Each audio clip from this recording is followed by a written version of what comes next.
Hello my precious friends, स्वागत है आप सभी का आपके अपने YouTube channel study session with HM में। तो फ्रेंड्स, आज हम आपके डिमांड पर क्लास 10 आरबीएससी के एसएसटी चैप्टर नंबर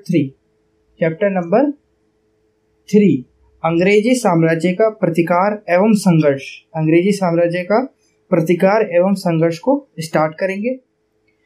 पहले हम समझेंगे कि इस जो चैप्टर है, ये जो अध्याय है, इसके अंदर हमें क्या क्या पढ़ना पड़ेगा, किन किन बिंदुओं पर विचार करना पड़ेगा। तो सबसे पहले उनको सूचीबद्ध कर लेते हैं। तो सबसे पहले हमें देखना पड़ेगा क्या, 1757 ईस्वी से 1857 ईस्वी तक स्वतंत्रता की चेतना, 1757 ईस्वी से 1857 ईस्वी तक स्वतंत्रता की चेतना। पहला तो ये बिंदु होगा, ठीक है। फिर दूसरा होगा जनजातीय आंदोलन, फिर तीसरा क्रांतिकारी संगठनों का योगदान, फिर चौथा किसान आंदोलन, पांचवा राजनीतिक आंदोलन और जनजातीय किसान एवं प्रजामंडल आंदोलन। किसके संदर्भ में? राजस्थान के विशेष संदर्भ में, ठीक है। तो इस चैप्टर में ये पॉइंट है, 6 पॉइंट्स हैं जिनको हमें विस्तार पूर्वक पढ़ना है, जिनको हमें आत्मसात करना है और अपने एग्जाम के लिए तैयार करना है। तो आज के इस वीडियो में हम सबसे पहला बिंदु जो आपको दिख रहा है, 1757 ईस्वी से 1857 ईस्वी तक स्वतंत्रता की चेतना को स्टार्ट करेंगे, इसका शुभारंभ करेंगे, ठीक है। तो चलिए शुरू करते हैं। 1757 ईस्वी से 1857 ईस्वी तक स्वतंत्रता की चेतना। तो सबसे पहले इस बिंदु को हम जब पकड़ते हैं, इस बिंदु पर जब हम विचार करेंगे, तो सबसे पहले ये देख लेते हैं कि एक बिंदु पे विचार नहीं करना है हमारे को। देखिए यहाँ पर 1757 ईस्वी से 1857 ईस्वी तक, यानी 17वीं शताब्दी से 18वीं शताब्दी तक हमारे को पढ़ना है। तो इसमें बहुत सारे बिंदुओं को हमें अध्ययन करना पड़ेगा, तो उनको भी एक बार सूचीबद्ध कर लेते हैं अपन, जिससे हमारे को सरल होगा अपने अध्ययन को करना। तो उनको सूचीबद्ध करेंगे। तो सबसे पहले हम देखेंगे इस पॉइंट के अंदर हमें सबसे पहले भूमिका को अध्ययन करना पड़ेगा, फिर दूसरा करना पड़ेगा अंग्रेजों का मराठा व मैसूर संघर्ष, ठीक है। अंग्रेजों का मराठा व मैसूर से संघर्ष, अंग्रेजों का पंजाब से संघर्ष और 1857 का स्वतंत्रता संघर्ष। जब ये बिंदु हमारा क्लियर हो जाएगा, इन सब बिंदुओं को हम देखेंगे। तो स्टार्ट करते हैं अपन सबसे पहले भूमिका से। किससे स्टार्ट करेंगे? भूमिका से। तो चलिए शुरू करते हैं। भूमिका। पश्चिमी देशों ने अपने आर्थिक उद्देश्यों को पूरा करने की दृष्टि से अलग अलग देशों में अपने उपनिवेश बनाए और बाद में अपना साम्राज्य स्थापित किया। पश्चिमी देशों ने, यानी जो यूरोप है, यूरोप के देशों ने अपने आर्थिक उद्देश्यों को पूरा करने के लिए, यानी पैसे से रिलेटेड उद्देश्यों को पूरा करने की दृष्टि से अलग अलग देशों में अपने उपनिवेश बनाए और बाद में अपना साम्राज्य स्थापित किया। अब यहाँ एक वर्ड आ रहा है, उपनिवेश। उपनिवेश किसे कहते हैं? उपनिवेश उसे कहते हैं कि एक साम्राज्य जब दूसरे साम्राज्य से युद्ध करता है तो दूसरा साम्राज्य हार जाता है, तो जो पहला साम्राज्य होता है वह उस दूसरे साम्राज्य का जो स्थान होता है जहां वह राज्य करता था पहले, उसको अपने साम्राज्य में मिला लेता है और अपने जो जनता होती है उसको वहां पर निवेश करा, यानी उसको वहां रहने के लिए जगह देता है। तो इसके क्या कहते हैं? उपनिवेश। उपनिवेश यानी मतलब दूसरा, निवेश यानी स्थान, यानी रहने का स्थान, ठीक है ना, दूसरा रहने का स्थान और विजित देश का, ठीक है। ये था भारत में ब्रिटिश उपनिवेशवाद की शुरुआत, मतलब भारत में ब्रिटिश लोगों का हस्तक्षेप यानी उपनिवेश की शुरुआत छल कपट अत्याचार व शोषण से हुई, ठीक है ना। भारत में ब्रिटिश उपनिवेश की शुरुआत कहां से हुई? छल कपट अत्याचार व शोषण से हुई। भारत प्राचीन काल से एक समृद्धशाली देश रहा है। हाँ, ये कथन बिल्कुल सत्य है, क्योंकि हमने देखा कि हमारा जो देश है, हमारा जो भारत राष्ट्र है, वो भारत की चिड़िया के नाम से विख्यात था, है ना। तो एक समृद्धशाली देश रहा है। अतः विश्व के अन्य देशों के साथ ही अंग्रेजों की भारत पर सदैव निगाहें रही हैं। विश्व के अन्य देशों के साथ ही अंग्रेजों की भारत पर सदैव निगाहें रही हैं। शीघ्र ही वे व्यापारी से शासक बन गए। वे आए तो थे व्यापार करने, लेकिन वे जल्दी क्या बन गए? शासक बन गए। अंग्रेजों के कारण भारत की सामाजिक, आर्थिक व सांस्कृतिक व्यवस्थाओं को आधारभूत क्षति पहुंची। कौन कौन सी? देखिए, सामाजिक तौर पर है ना, सामाजिक तौर पर लोग बढ़ गए। आर्थिक यानी आर्थिक रूप से भी बहुत शोषण हुआ, बहुत गरीबी सहनी पड़ी। जब अंग्रेज यहाँ से भारत देश को छोड़ के गए 200 वर्षों का शासन करके, तब भारत की स्थिति बहुत गौण थी, बहुत ही इतने निम्न स्तर का हो गया था भारत कि उसको एक बार उच्च स्तर तक लाने के लिए बहुत मेहनत करनी पड़ी। वह सांस्कृतिक व्यवस्थाओं को आधारभूत क्षति पहुंची, यानी धार्मिक तौर पर भी हमारी जो व्यवस्थाएं थी उनमें भी विभेद उत्पन्न हो गया। ठीक है ना, ये तो हुई भूमिका। और थोड़े भूमिका के अंतर्गत चलते हैं। अब देखिए, मैं आपको बता रहा हूं कि मैं आपके नोट्स भी अभी साथ ही साथ में अपन जैसे जैसे पढ़ रहे हैं तो राइट साइड में आपके नोट्स भी बनते जाएंगे। ठीक है ना, तो आप उनको नोट कर लेना। ठीक, तो देखें 23 सितंबर 1600 ईस्वी को ब्रिटेन के प्रमुख व्यापारियों ने एक संयुक्त पूंजी उद्यम के रूप में the governor and company of merchants of London trading into the east Indies के नाम से ब्रिटिश ईस्ट इंडिया कंपनी शुरू की। ठीक है ना, 23 सितंबर 1600 ईस्वी को ब्रिटेन के प्रमुख व्यापारियों ने एक संयुक्त पूंजी उद्यम के रूप में ब्रिटिश ईस्ट इंडिया कंपनी की शुरुआत करी। 31 दिसंबर 1600 ईस्वी को एलिजाबेथ प्रथम ने, एलिजाबेथ प्रथम कौन थी? एलिजाबेथ प्रथम ब्रिटेन की प्रथम, ब्रिटिश की जो प्रथम वो थी रानी। ठीक है ना, 31 दिसंबर 1600 ईस्वी को एलिजाबेथ प्रथम ने ईस्ट इंडिया कंपनी को पूर्व के साथ व्यापार करने का क्या दिया? अधिकार पत्र दे दिया। पूर्व के साथ यानी भारत के साथ, भारत के जो भारत यूरोप के पूर्व में आता है, तो पूर्व के साथ व्यापार करने का अधिकार दिया। फिर 1612 ईस्वी में सूरत में ईस्ट इंडिया कंपनी ने स्थायी व्यापारिक कोठी स्थापित की। कब व्यापारिक कोठी स्थापित करी? वो भी स्थायी 1612 ईस्वी में। पहले भी अंग्रेजों ने, देखिए निकले तो वो 1600 ईस्वी को, 31 दिसंबर 1600 ईस्वी को उन्होंने महारानी एलिजाबेथ प्रथम से अधिकार पत्र प्राप्त किया। तो वे डायरेक्ट नहीं गए, उन्होंने बहुत वर्ष वेट करा, फिर भारत में पूरी स्ट्रेटेजी उन्होंने बनाई, फिर भारत आए थे। ऐसे ही हड़बड़ी में भारत नहीं आ गए, इसलिए तो उन्होंने पूरा 200 वर्ष शासन किया, क्योंकि उनके अंदर माइंड सेट था, उन्होंने माइंड सेट कर रखा था अपना। तो आप देख सकते हैं इसका परिणाम। उन्होंने पहली बार कोशिश करी थी 1608 में, जब है ना जो भारत की राजगद्दी पे यानी मुगल शासक का, मुगल जो साम्राज्य था उसका शासन चल रहा था, और वहां पर अकबर के बाद यानी कि जहांगीर के साम्राज्य में आए थे ये 1608 में। तो पहले भी 1608 में सूरत में इन्होंने कब्जा करा था, लेकिन डचियों ने इनको हरा दिया था। किन्होंने? डचीज ने हरा दिया था। फिर इन्होंने 1612 ईस्वी में सूरत में कंपनी स्थायी रूप से स्थापित करी। कोठी यानी क्या होता है? फैक्ट्री आप मान सकते हैं। ठीक है ना। 1604 ईस्वी में मद्रास यानी चेन्नई में फोर्ट सेंट जॉर्ज किले का निर्माण किया। 1717 ईस्वी में मुगल बादशाह फारूक शेर से एक फरमान प्राप्त कर ईस्ट इंडिया कंपनी ने 38 गांवों की जमींदारी प्राप्त कर ली, यानी 38 गांवों को अपनी तरफ खींच लिया कि वो जो 38 गांव जितना भी अनाज उगाएंगे या कुछ भी उत्पादन करेंगे उसका जो बेनिफिट होगा वो किसको दिया जाएगा? ब्रिटिश ईस्ट इंडिया कंपनी में जमा किया जाएगा। 3000 रुपये नजराने के बदले में कंपनी के माल को सीमा शुल्क से मुक्त कर दिया गया, और चुंगी शुल्क मुक्त के लिए अंग्रेजों को दस्तक यानी दस्तक क्या है? एक विशेष अनुमति पत्र है, जारी करने का अधिकार दे दिया। किसने? फारूक शेर ने, बादशाह फारूक शेर ने, जो कि एक मुगल शासक था। कंपनी ने अपना ध्यान बंगाल पर अधिक केंद्रित किया। ठीक है ना, ये था। अब आगे देखते हैं 1757 ईस्वी से पूर्व अंग्रेजों ने अन्य यूरोपीय कंपनी को पराजित कर अपनी सर्वोच्चता स्थापित कर ली। अन्य यूरोपीय कंपनियां कौन सी थी? देखिए, भारत पर सिर्फ पहले अंग्रेज ही नहीं आए, अपन को तो इस पार्ट में अंग्रेजों को दे रखा है, लेकिन भारत पे सबसे पहले आए थे पुर्तगाली लोग। सबसे पहले कौन आए थे? पुर्तगाली लोग आए थे। उसके बाद फिर डचीज आए। डचीज के बाद आए थे कौन? कौन? अंग्रेज, ब्रिटिशर्स। अंग्रेज, डचीज के बाद ब्रिटिशर्स आए थे, ठीक है ना।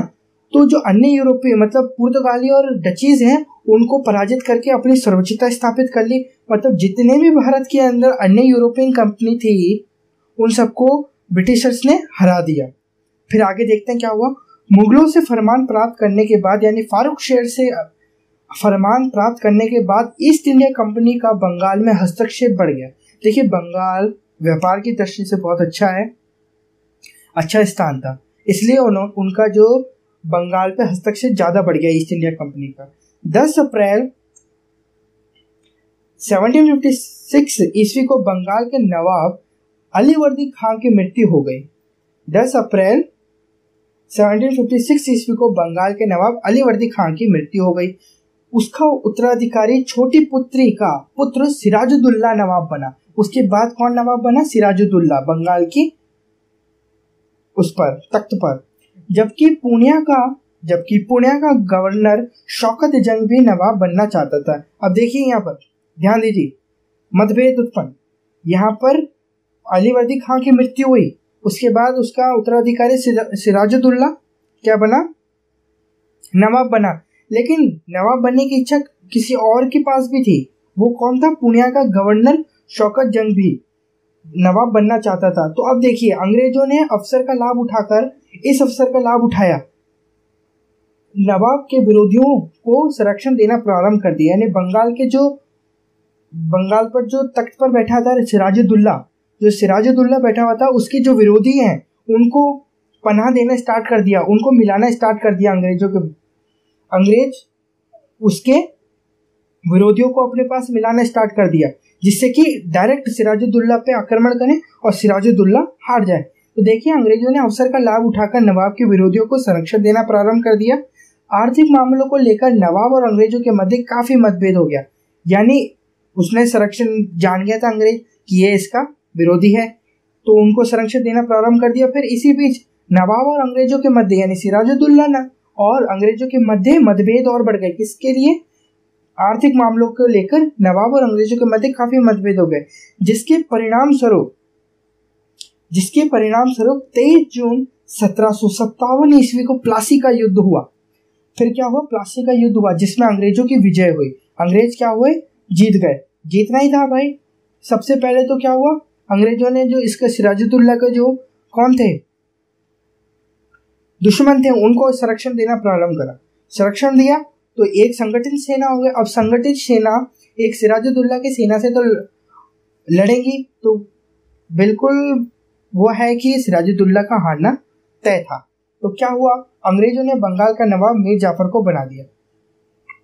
ये हार गया। कौन हारा? सिराजुद्दौला हारा। बांग्लादेश पर यानी बंगाल पर फिर से मीर जाफर को बैठा दिया। किसने? अंग्रेजों ने बंगाल का नवाब मीर जाफर को बना दिया, जिससे बंगाल में अंग्रेजों की सर्वोच्चता स्थापित हो गई। यानी कि मीर जाफर जो था वो किसके लिए काम करता था? मीर जाफर किसके लिए काम करता था? अंग्रेजों के लिए। प्लासी के युद्ध के बाद मीर जाफर को अंग्रेजों ने क्या बना दिया? नवाब बना दिया। ठीक है ना, इतनी बात क्लियर हुई। अब आगे बढ़ते हैं। 1760 ईस्वी में जब मीर जाफर अंग्रेजों की धनापूर्ति नहीं कर सका, देखिए 1760 ईस्वी में जब मीर जाफर जो अंग्रेजों के द्वारा नियुक्त था, मीर जाफर अंग्रेजों की धन आपूर्ति की नहीं कर सका, तो अंग्रेजों ने मीर कासिम को बंगाल का नवाब बना दिया। किसको बना दिया? मीर कासिम को बंगाल का नवाब बना दिया। नवाब बनने के बाद मीर कासिम ने बंगाल में प्रशासनिक पुनः ग्रहण का प्रयास किया। यानी मीर कासिम ने बंगाल में प्रशासनिक पुनः ग्रहण, यानी प्रशासन सेवा बिल्कुल बिखर चुकी थी, एडमिनिस्ट्रेशन जो सर्विसेज थी वो सब खत्म हो चुकी थी। तो जो मीर कासिम था, जो नया था बंगाल का नवाब, उसने सोचा कि मैं वापस से इसको संगठित करूं, इसको व्यवस्थित करूं बंगाल को। प्रयास किया, लेकिन भ्रष्टाचार व ब्रिटिश हस्तक्षेप के कारण उसे सफलता नहीं मिली। लेकिन ऐसा क्या अंग्रेज करने देते? अंग्रेजों ने नहीं करने दिया, बंगाल को वापस से पुनः ग्रहण नहीं करने दिया। तो फिर क्या हुआ आगे देखते हैं। आर्थिक मामलों एवं विभिन्न सुविधाओं को लेकर मीर कासिम व अंग्रेजों के मध्य मतभेद बढ़ते गए। अब फिर क्या हुआ कि मीर कासिम और अंग्रेजों में फिर मतभेद बढ़ने लगे। पहले मीर जाफर, अब मीर कासिम, अब दोनों में मतभेद बढ़ रहे हैं। तो जिसके परिणाम स्वरूप 22 अक्टूबर 1764 को बक्सर का युद्ध हुआ। किसका युद्ध हुआ? बक्सर का युद्ध हुआ, जिसमें नवाब की पराजय हुई, यानी मीर कासिम की पराजय हुई और अंग्रेजों की विजय हुई। अब ये जो युद्ध था ना, देखो सबसे पहले सिराजुद्दौला हारा, फिर हारा मीर जाफर, अब मीर कासिम हारा। तो यह युद्ध भारतीयों के लिए अधिक घातक सिद्ध हुआ। इस युद्ध के बाद अंग्रेजों को बंगाल, बिहार और उड़ीसा के दीवानी अधिकार अंग्रेजों को प्राप्त हो गए। इससे भारत के उद्योगों और व्यापार को भी हानि पहुंची। देखिए अंग्रेज धीरे धीरे अब क्या कर रहे हैं, बंगाल यानी कि भारत पर कब्जा करने की कोशिश कर रहे हैं। ठीक है, तो इससे अब भारत के उद्योगों और व्यापार में हानि पहुंची। ये तो हुआ अपना मेन बिंदु, भूमिका यहीं खत्म होती है। अब अपन चलते हैं आगे है अंग्रेजों का मराठा व मैसूर से संघर्ष। यानी अंग्रेजों का यहाँ पर दो लोगों से, या मराठा व मैसूर से संघर्ष हो रहा है। यानी कि अंग्रेजों का मराठा से संघर्ष हो रहा है और दूसरा हो रहा है अंग्रेजों का मैसूर से संघर्ष हो रहा है। दो बातें हैं यहाँ, ठीक है, अलग अलग। अंग्रेजों का मराठा से संघर्ष 3 चरणों में कंप्लीट होता है, ठीक है ना। हमारे को 3 चरण पढ़ने पड़ेंगे।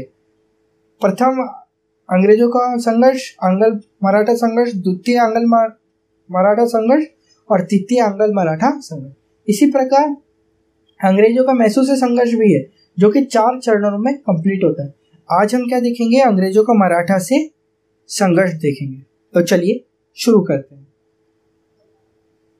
अंग्रेजों का मराठा से संघर्ष। तो इसमें हम पहले देखेंगे प्रथम अंग्रेजों का मराठा से संघर्ष, द्वितीय अंग्रेजों का मराठा से संघर्ष, तृतीय अंग्रेजों का मराठा से संघर्ष। मतलब 3 बार अंग्रेजों का मराठा से संघर्ष हुआ है, ठीक है ना। तो सबसे पहले हम देखेंगे अंग्रेजों का मराठा से संघर्ष। प्रथम अंग्रेजों का मराठा से संघर्ष, इसमें पहले हम भूमिका देखेंगे, फिर स्टार्ट करेंगे हम प्रथम अंग्ल मराठा संघर्ष। तो भूमिका में क्या है एक बार वो देख लेते हैं। देखिए 18वीं शताब्दी में भारत में मराठा शक्ति एक प्रमुख शक्ति के रूप में स्थापित हो चुकी थी। अब 1717वीं जो ईस्वी थी वो बंगाल की थी, यानी कि पहले अलीवर्दी, सिराजुद्दौला, मीर जाफर, मीर कासिम, ठीक है ना, इन सबको हरा के आए। फिर अब आते हैं 18वीं शताब्दी में। तो अंग्रेज जब 18वीं शताब्दी में पहुंचते हैं, तो जो 18वीं शताब्दी में भारत पर जो सबसे शक्तिशाली जो शक्ति थी, जो प्रमुख शक्ति कह सकते हैं हम, वो कौन थी? मराठा शक्ति प्रमुख शक्ति थी। किस पर? भारत पर। यदि किसी को भी भारत पर शासन करना था तो वो सबसे पहले मराठाओं से युद्ध करता था, ठीक है ना। तो मराठा शक्ति एक प्रमुख शक्ति के रूप में स्थापित हो चुकी थी 18वीं शताब्दी तक। लेकिन 14 जनवरी 1761 के पानीपत के युद्ध में के बाद मराठाओं की शक्ति कमजोर हो गई। अब यहाँ पर आ रहा है 14 जनवरी 1761। यह पानीपत का कौन सा युद्ध था? तृतीय युद्ध था। ये पानीपत का कौन सा युद्ध था? तृतीय युद्ध था। जो किसके बीच में लड़ा गया था? ये लड़ा गया था अपने मराठा सेनापति सदाशिव राव भाव और लड़ा गया था अहमद शाह अब्दाली के बीच में। अब इस युद्ध को यदि अपन जाने तो ये युद्ध हमने इसकी पिक्चर भी देख रखी है। कौन सी पिक्चर है? पानीपत की पिक्चर, ठीक है ना, बिल्कुल वही पिक्चर है। इसमें पूरा पानीपत का तृतीय युद्ध का पूरा वर्णन दे रखा है। बहुत ही बढ़िया पिक्चर है, मैंने देख रखी है, मेरा एक्सपीरियंस है कि बहुत बढ़िया पिक्चर है, आप भी देखें इसको। इसमें पूरा वर्णन दे रखा है। यहाँ जो लेफ्ट साइड में जो बंदा खड़ा हुआ है वो है सदाशिव राव भाव का किरदार निभा रहे हैं, और जो यहाँ पर राइट साइड में जो संजय दत्त हैं वो अहमद शाह अब्दाली हैं, और बीच में जो लेडी खड़ी हुई है वो सदाशिव राव भाव की पत्नी है, ठीक है। ये तो था अपना किसका? पानीपत का तृतीय युद्ध, अपन को पता होना चाहिए। अब इसके अंदर जो थे ना, अहमद शाह अब्दाली जीत गया था। मतलब बहुत बड़ी हानि हुई थी मराठाओं को इसके अंदर। इतनी बड़ी हानि हुई थी कि अहमद शाह अब्दाली, अगर आप पिक्चर देखेंगे तो अहमद शाह अब्दाली जो सदाशिव भावराव है, इसकी युद्ध प्रणाली से इतना खुश हुआ था कि अहमद शाह अब्दाली जीतते हुए भी, इतिहास में तो अहमद शाह अब्दाली ही जीता, लेकिन पत्र के माध्यम से लास्ट में है ना सदाशिव भावराव को, मर चुके होते हैं ये तो, लेकिन इनके साम्राज्य में भेजते हैं एक पत्र और बोलते हैं कि मैं बहुत प्रसन्न हुआ आपकी युद्ध प्रणाली को देखकर, और मैंने ऐसा कोई भी वीर नहीं देखा आपकी तरह कोई भी वीर मैंने ऐसा नहीं देखा जो इतनी अकेले इतनी बहादुरी से लड़ा हो युद्ध को। आप पिक्चर को देखेंगे तो आपको मजा आ जाएगा, ठीक है ना। ये तो हुई पानीपत की तृतीय युद्ध की बात। चलिए इससे हटाते हैं। अब देखिए, अंग्रेजों को भारत पर अधिकार करने से रोकने वाली चुनौती मराठा ही थी। अगर कोई रोक सकता था तो अंग्रेजों को वो कौन था? मराठा ही थे। अब अंग्रेज मराठाओं को अपने अधीन करने का अवसर तलाश रहे थे। अब अंग्रेज जो थे वो मराठाओं को अपने अधीन करने का अवसर तलाश रहे थे। 1772 ईस्वी पेशवा माधव राव की मृत्यु के बाद उसका भाई नारायण पेशवा बना, लेकिन पूर्व पेशवा का चाचा रघुनाथ राव पेशवा बनना चाहता था। यहाँ पर भी वही बात हो रही है बंगाल की जैसी, ठीक है ना। क्या बात हो रही है देखिए, 1772 ईस्वी में पेशवा माधव राव की मृत्यु हो गई, ठीक है ना। फिर उसके बाद उसका जो भाई है नारायण पेशवा बना, लेकिन पूर्व पेशवा यानी जो माधव राव का जो चाचा था वो रघुनाथ राव, वो भी पेशवा बनना चाहता था, ठीक है। अंग्रेजों को अब मराठा राज्य में फूट डालने का अवसर मिल गया। अब यहाँ पर भी फूट डालो राज करो की नीति अपना रही है। कौन? अंग्रेज अपना रहे, जैसे बंगाल में अपनाया था। अंग्रेजों और रघुनाथ राव के मध्य 6 मार्च 1775 ईस्वी को सूरत की अंग्रेजों और रघुनाथ राव के मध्य 6 मार्च 1775 ईस्वी को सूरत की संधि हुई, जिसमें अंग्रेज रघुनाथ राव को पेशवा बनने में मदद करेंगे और पेशवा अंग्रेजों को बेसिन सालसेट व सूरत की लगान का आधा भाग देगा। इस प्रकार रघुनाथ राव की महत्वाकांक्षा तथा बम्बई सरकार द्वारा उसके साथ की गई संधि ने मराठों और अंग्रेजों के मध्य संघर्ष को अनिवार्य कर दिया। यानी रघुनाथ राव अब अंग्रेजों से मिल गया था। अब रघुनाथ राव और अंग्रेज दोनों मिलकर अब किस पर आक्रमण करने वाले थे? मराठाओं पर, ठीक है ना। ये तो वही भूमिका। अब स्टार्ट करते हैं अपन अंग्रेजों का मराठा से संघर्ष। अब स्टार्ट हो रहा है अपना अंग्रेजों का मराठा से संघर्ष। तो हम देखेंगे प्रथम आंग्ल मराठा संघर्ष। देखिए नोट आपको अपने राइट हैंड पर, आपके राइट हैंड साइड पर मिल जाएंगे, बिल्कुल पक्के एकदम, जो भी हम पढ़ रहे हैं वो सब यहाँ पे। अब देखिए 1775 ईस्वी से 1782 ईस्वी के मध्य अंग्रेजों और मराठाओं के मध्य संघर्ष चला। इस संघर्ष में ब्रिटिश सेना संगठित मराठा सेना से परास्त हुई। यानी कि इस संघर्ष में जो ब्रिटिश सेना है मराठा सेना से परास्त हुई और 29 जनवरी 1799 ईस्वी बड़गांव की अपमानजनक संधि करनी पड़ी, जिसमें अंग्रेजों द्वारा विजित प्रदेश मराठाओं को वापस लौटाने तथा रघुनाथ राव को पुनः दरबार के हवाले करने तथा अंग्रेजों द्वारा 41,000 रुपये युद्ध हर्जाने के रूप में देना तय हुआ। अब जो अपन ने यहाँ पर बिंदु पढ़े उनको एक बार यहाँ देख लेते हैं नोट के रूप में। आप अपनी नोटबुक में इनको नोट कर लीजिए। देखिए पहला हमने देखा कि जो संघर्ष चला वो 1775 ईस्वी से 1782 ईस्वी तक चला। फिर दूसरी बात हमने देखी कि इस संघर्ष में ब्रिटिश सेना हारी। इस संघर्ष में ब्रिटिश सेना क्या हुई? हारी। फिर तीसरी बात हमने देखी कि 29 जनवरी 1799 ईस्वी को बड़गांव की अपमानजनक संधि हुई। इस संधि में क्या हुआ वो भी देख लेते हैं। इस संधि में पहला अंग्रेजों द्वारा जीते गए प्रदेश मराठाओं को लौटाने थे। जितने भी अंग्रेजों ने प्रदेश जीते थे वो सब किसको लौटाने थे? मराठाओं को। और दूसरा क्या था? रघुनाथ राव को पूना दरबार के हवाले करना था। इनका जो सबसे मुख्य जो वो था ना शत्रु, क्योंकि यही तो मिला था किसके साथ? अंग्रेजों के साथ। तो मराठों ने सबसे पहले इसकी गर्दन पकड़ी कि इसको भेजो। कहाँ पर? पुणे दरबार में भेजो, इसका जो न्याय है हम करेंगे, ठीक है। फिर तीसरी बात क्या थी कि अंग्रेजों द्वारा युद्ध हार जाने के रूप में कितने रुपए देने पड़े? 41,000 रुपए देने पड़े। ये तो हुआ प्रथम आंग्ल मराठा संघर्ष। अब हम देखते हैं द्वितीय आंग्ल मराठा संघर्ष। क्या देखेंगे? द्वितीय आंग्ल मराठा संघर्ष। तो देखिए यह संघर्ष 1802 से 1805 तक चला। इस संघर्ष का कारण लॉर्ड वेलेस्ली की साम्राज्यवादी महत्वाकांक्षा तथा मराठा सरदारों का आपसी द्वेष रहा। इस संघर्ष का जो कारण क्या था, मुख्य कारण क्या था कि जो अंग्रेजों का साथ ब्रिटिश जो शासक था उस समय कौन था, लॉर्ड वेलेस्ली।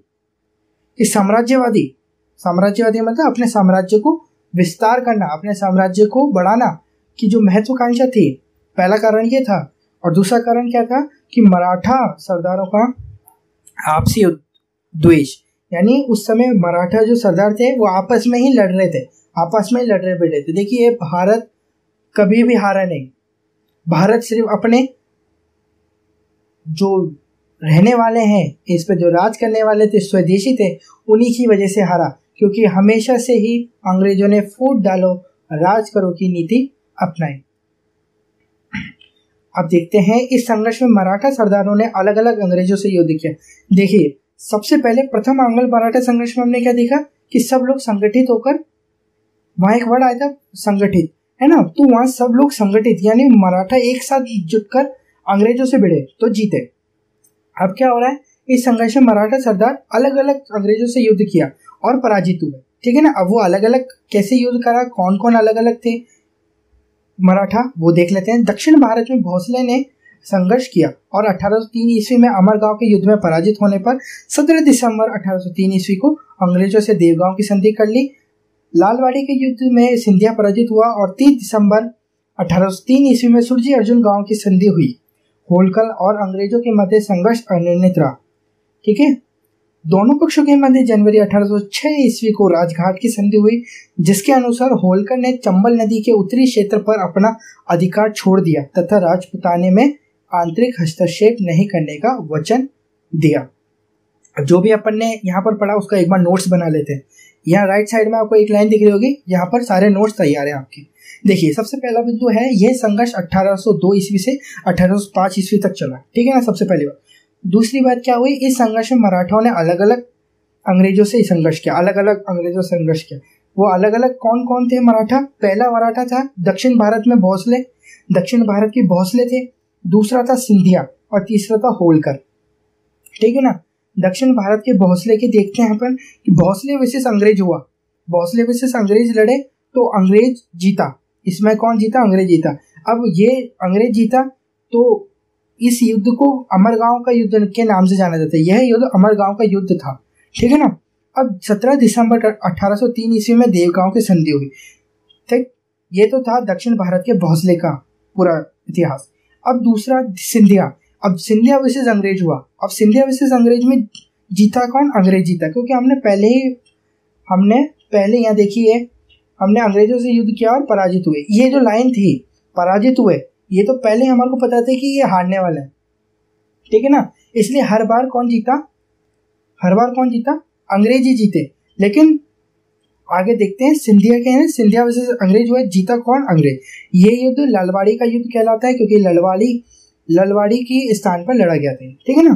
फिर 30 दिसंबर 1803 ईस्वी में सुरजी अर्जुन गांव की संधि हुई। भोसले के साथ देवगांव की संधि और सिंधिया के साथ सुरजी अर्जुन गांव की संधि।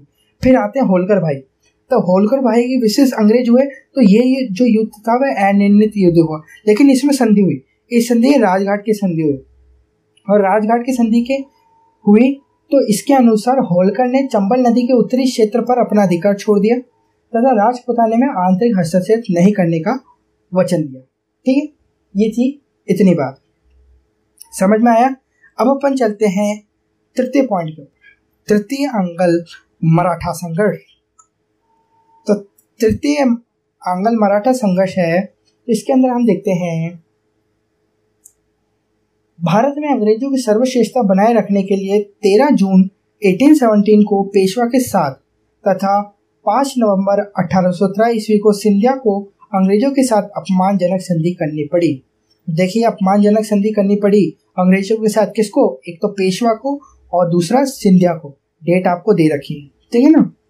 अब यहाँ अपमानजनक संधि करनी पड़ी तो कितना अपमान झेलना पड़ रहा होगा भारतीय लोगों को, पेशवास को और सिंधिया को।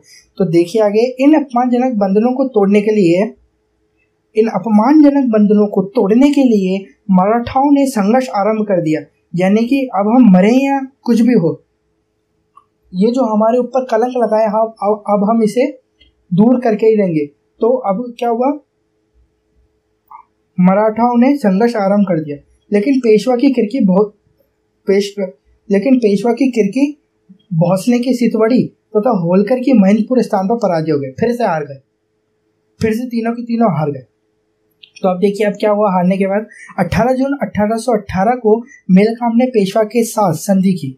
18 जून 1818 को मेलकाम ने पेशवा के साथ संधि की, जिसके अनुसार पेशवा पर समाप्त कर देगा। लो, जर्सी उखाड़ दिया। क्या हुआ, जर्सी उखड़ गया, पेशवा पद ही समाप्त कर दिया, ना रहेगा पास ना बजेगी बांसुरी, समाप्त कर दिया तथा 8 लाख की पेंशन देकर बिठूर भेज दिया।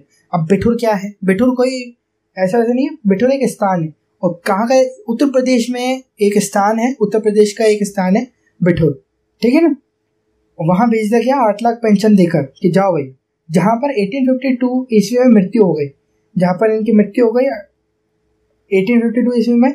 इस प्रकार अंग्रेजों ने अपनी कूटनीति फूट डालो राज करो की नीति से मराठाओं को संघर्ष में पराजित कर दिया, ठीक है ना। अब इसके नोट्स देख लेते हैं एक बार। इसके नोट्स क्या कहते हैं। सबसे पहले अंग्रेजों के साथ अपमानजनक संधि। अंग्रेजों के साथ अपमानजनक संधि हुई किसकी, पहले तो पेशवा की हुई और दूसरा सिंधिया की हुई। कब हुई, 13 जनवरी 1817 पेशवा के साथ और 5 नवंबर 1817 सिंधिया के साथ। फिर दूसरा आता है मराठाओं की संघर्ष में हार। फिर हमने देखा कि मराठाओं के संघर्ष में हार हुई। पहला पेशवा की किरकी नामक स्थान पर पराजय हुई, दूसरा भोसले की सितवाड़ी नामक स्थान पर क्या हुई, पराजय। फिर होलकर की महेंद्रपुर नामक स्थान पर पराजय हुई। फिर तीसरा पॉइंट हमने पढ़ा कि पेशवा के साथ मेलकाम की संधि हुई। कब हुई, 18 जून 1818 में, जिसके अनुसार पेशवा पर समाप्त हुआ और 8 लाख की पेंशन देकर बिठूर भेज दिया गया, ठीक है ना। ये था अपना अंग्रेजों का मराठा से संघर्ष, ठीक है ना। आज की वीडियो में फ्रेंड्स इतना ही। यदि आपको हमारा वीडियो अच्छा लगा तो प्लीज़ वीडियो को लाइक करें, चैनल को सब्सक्राइब करें और चैनल के डिटेल को अवश्य रूप से अपने दोस्तों के साथ शेयर करें, लाइक करें और चैनल को सब्सक्राइब करें। धन्यवाद।